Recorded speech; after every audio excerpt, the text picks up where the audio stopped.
Oh Tuhan, cabutlah nyawaku Tuhan. Aku tidak punya siapa-siapa lagi sekarang Tuhan. Untuk hidup saja aku tidak bisa. Maafkan dosa-dosa. Ia rupanya sudah mati lebih dari 10 hari yang lalu. Karena semuanya sudah disobek-sobek dan dikoyak-koyak oleh binatang kadal. Wajahmu kok masih tampak seperti yang dulu saja? Kayaknya seperti gadis. Aku lihat, Intan. Diriku, aku punya harga diri. Awas kamu sekarang. Awas, rasakan apa yang akan kulakukan. Aku tahu sikap jahatmu. Ternyata sekarang terbukti. Dari dulu aku memang sudah curiga. Dosamu sungguh besar. Kau mengkhianati diriku. Sesungguhnya aku ingin membunuh dirimu. Tetapi sekarang cukup, saya akan gunuli kepalamu. Biar kau merasakan bagaimana rasa. Ikuti terus cerita-cerita menarik dari kami. Cintai budaya kita dan literasi. Selamat menyaksikan, like, komen, subscribe, dan share. Kisah Loh Inten, kawin cerai di masa muda, sengsara di masa tua.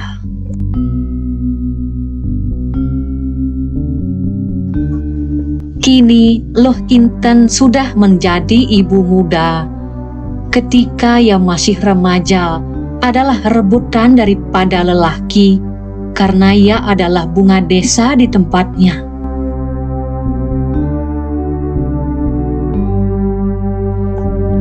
Walaupun ia adalah ibu beranak satu, masih tampak kelihatan raut wajah cantiknya. Setiap orang mengira bahwa Loh Inten adalah masih muda saja.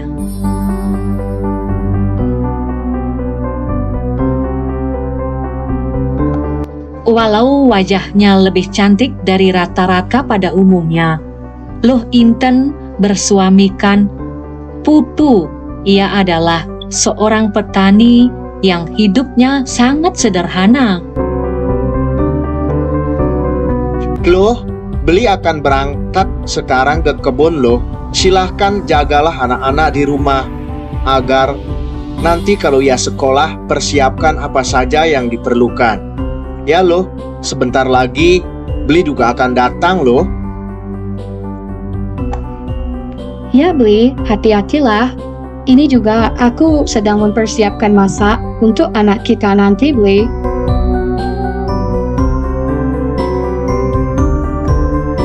Bu, aku berangkat ke sekolah, Bu. Sampaikan kepada ayah bahwa aku ingin memiliki baju pramuka karena ikut ekstrakurikuler, Bu. Dan sekarang ulangan umum di sekolah, Bu.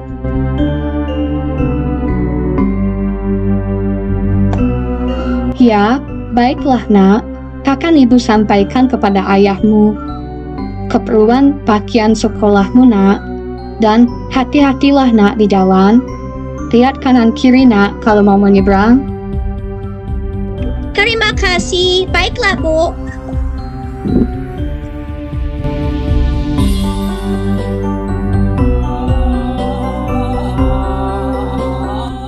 Suami Loh Inten adalah petani yang sangat ulet. Ia memang hidup bersahaja. Ia dikenal di kalangan teman-temannya sangat cakap dan sangat kreatif. Sehingga apa yang ia tanam selalu jarang tidak menghasilkan, jarang gagal panen karena ia banyak membaca buku tentang pertanian.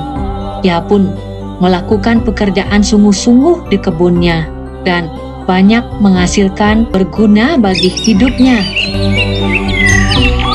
Seorang pemburu bernama Doni, ia baru saja menjual tanah warisan orang tuanya. Ia selalu menghibur dirinya, menembak burung, dan menembak-nembak binatang yang lainnya sesuai dengan hobi dan menghibur terus-menerus.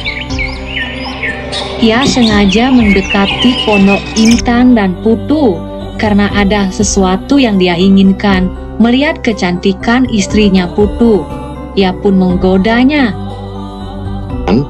Wajahmu kok masih tampak seperti yang dulu saja? Kayaknya seperti gadis. Aku lihat, Intan. Beli ada-ada saja. Aku kan sudah tua, masa?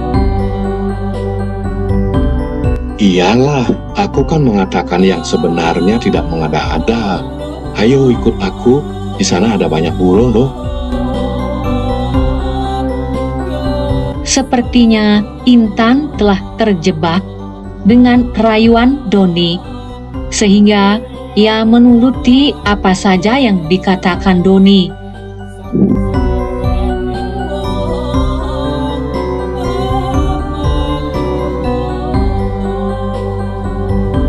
Tibalah Doni dan Intan di suatu tempat yang sunyi.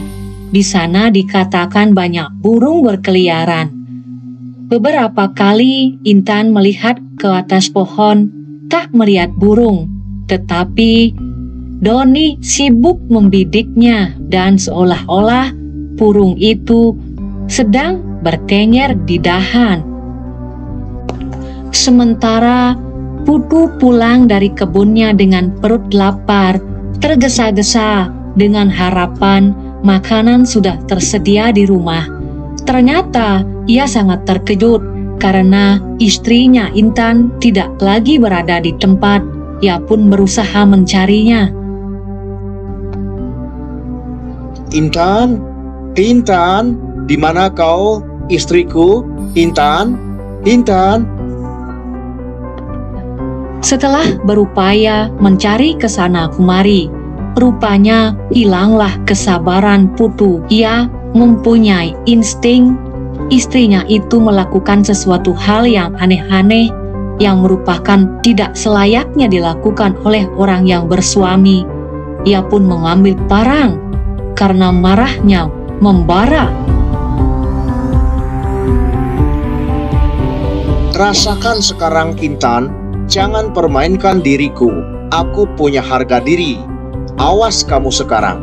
Awas, rasakan apa yang akan kulakukan.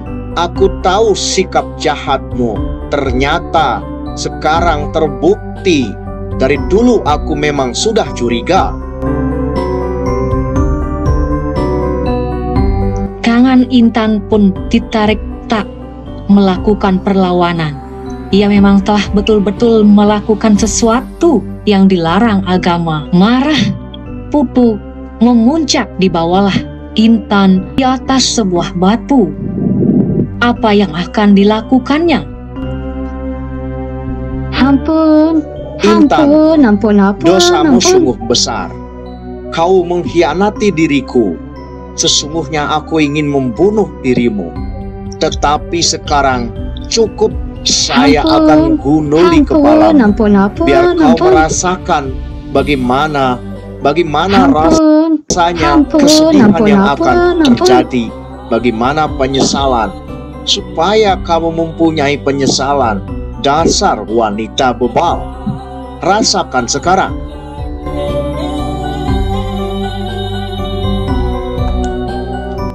Dengan menanggung rasa malu, Intan pun pergi dengan berjalan lemah penuh penyesalan karena ia telah berbuat sesuatu mengkhianati suaminya Putu.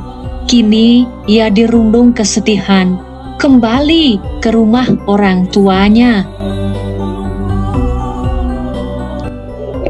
Oh Tuhan, kenapa aku harus menjalani hidup seperti ini? Aku sangat kapok. Aku menyesal, Tuhan. Tak aku bayangkan akan seperti ini jadinya. Aku menjadi malu dengan penduduk di kampung ini.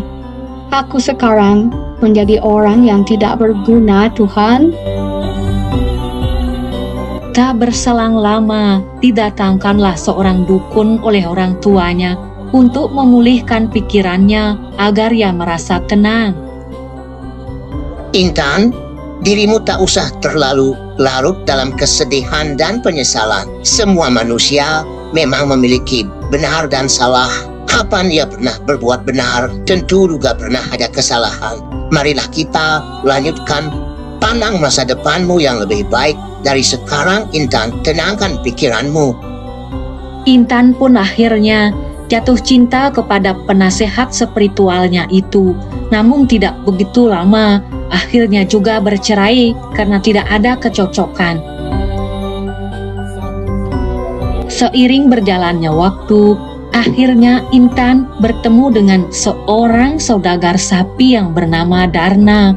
Ia sebenarnya adalah sudah berkeluarga, memiliki 4 anak yang masih kecil. Rupanya, ia tertarik dengan wajah Intan yang begitu bahenol dan seperti gadis perawakannya. Mulailah kedua insan ini saling jatuh cinta. Darna meninggalkan anak-anaknya yang masih kecil dan tinggal sekarang serumah dengan istri barunya. Di rumah gubuk yang sederhana itulah mereka berdua menghabiskan masa tuanya, dan akhirnya kedua pasangan ini menjadi kakek dan nenek, tidak memiliki keturunan. Nek, kakiku kesemutan, Nek. Mataku juga tidak melihat. Aduh, Nek, dadaku bergetar, Nek. Aku tidak kuat, Nek. Sakit mulai menggerogoti kedua pasangan tua ini yang tak didampingi anak-anak. Kakek Darna pun mengemuskan napas terakhir. Ia telah pergi selama-lamanya karena usia. Nenek Intan kini tidak memiliki siapa-siapa lagi. Teman setianya sudah pergi duluan. Ia pun kebingungan. Air matanya menetes, merenungi dirinya sendiri. Suamiku, kenapa kau yang pergi duluan, suamiku? Harusnya akulah, karena aku tidak punya siapa-siapa. Mendengar kematian kakek Darna, maka anak-anaknya segera mengambil jenazah untuk dikuburkan di kuburan desa.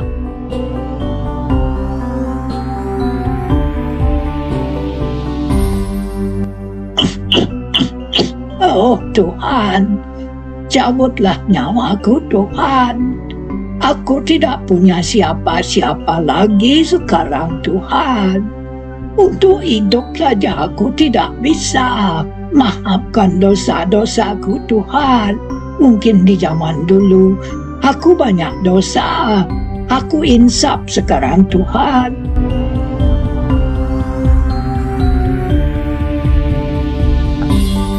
Nenek Intan baru sadar akan kesalahan dirinya ketika ia masih muda. Nenek Intan betul-betul bersedih. Ia sekarang sendirian, tak ada yang bisa ia ajak berbicara.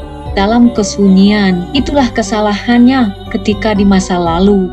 Ia terlalu mengulurkan nafsunya. Akhirnya terjadilah kejadian seperti ini. Ia terkadang makan dan tidak, tergantung niat baik orang-orang di sekitarnya. Pondok Nenek Intan sekarang sudah ditumbuhi berbagai macam rumput yang tinggi-tinggi dan semak belukar. Karena tidak ada orang yang membersihkan pondok itu sehari-hari. Nenek yang tua renta itu nampaknya memang jarang kelihatan. Tetapi setelah penduduk di sana melihat apa sebenarnya yang terjadi, ternyata mayat nenek itu sudah terkoyak-koyak. Ia rupanya sudah mati lebih dari 10 hari yang lalu, karena semuanya sudah disobek-sobek dan dikoyak-koyak oleh binatang kadal yang biasanya memakan bangkai. Sangat mengerikan dan menyedihkan peristiwa yang menimpa Nenek Intan. Itu semua adalah karma kehidupan yang harus dijalani oleh seorang manusia. Karena kalau kita tidak bisa menahan nafsu dan juga harus bisa menasihati diri sendiri, itulah jadinya kesengsaraan akan timbul di kemudian hari. Yang namanya jalan hidup memang harus dilalui. Biasa penyesalan datangnya terlambat.